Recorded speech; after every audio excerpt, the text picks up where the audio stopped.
राम राम जी। आज हम आपको लेके चलते हैं एक संत की नगरी में, संत कबीर नगर। ये जिला यूपी के ईस्ट साइड में है। इस जिले का नाम संत कबीर नगर संत कबीर दास जी को सम्मान देने के लिए रखा गया था। ये जिला पहले बस्ती जिले का एक हिस्सा हुआ करता था, लेकिन उसके बाद 5 सितंबर 1997 में इसे अलग करके एक नया जिला बनाया गया और उसका नाम रखा गया संत कबीर नगर। संत कबीरदास जी या कबीर साहिब 15वीं शताब्दी के भारत रहस्यवादी कवि और संत थे।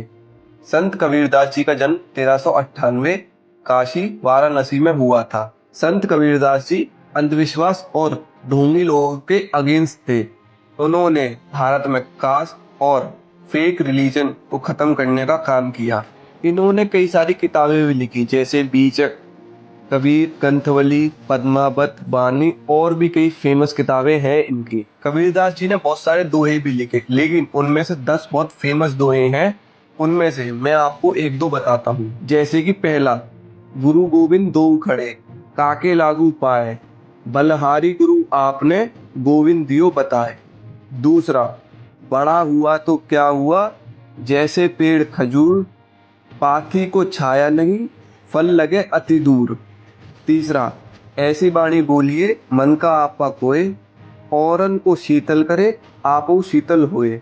चौथा, बुरा जो देखने चला मैं, बुरा न मिला कोई, जब दिल खोला अपना मुझसे बुरा न कोई। पांचवा, माटी कहे कुमार से, तू क्या रोंदे मोए, एक दिन आएगा ऐसा मैं रो लूंगी तोए। ऐसे और भी कई दोहे हैं संत कबीरदास जी के, जिन्हें आप सुन सकते हैं या पढ़ सकते हैं। और संत कबीर नगर में एक जगह है मगर, यहाँ संत कबीरदास जी की समाधि और मजार है। अकॉर्डिंग टू डिस्ट्रिक्ट एडमिनिस्ट्रेशन, संत कबीरदास जी के जो अवशेष थे उन्हें हिंदू भाइयों और मुस्लिम भाइयों ने आधा आधा बांट लिया। हिंदू भाइयों ने समाधि बनाई और मुस्लिम भाइयों ने एक मजर बनाई उनके नाम से। और इन दोनों के बीच का फासला ज्यादा दूर नहीं है। इन दोनों के बीच के फासले का अंतर सिर्फ 30.48 मीटर है।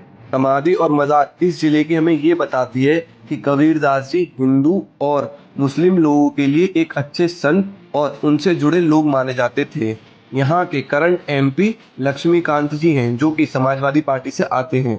इतना सब जानने के बाद थोड़ा घूम लिया जाए संत कबीरदास जी की नगरी में, तो घूमने के लिए आप उनकी मजार या समाधि पे भी जा सकते हैं, या इसके सिवा आप बकीरा झील, राजघाट रिवर व्यू पॉइंट पे भी जा सकते हैं और गीता वाटिका भी आप घूम सकते हैं। और घूम घाम के आगे थक गए हो तो यहाँ के आप हलवे भी ट्राई कर सकते हैं। यहाँ के लोगों के हिसाब से हलवे बहुत अच्छे बनते हैं संत कबीर नगर में।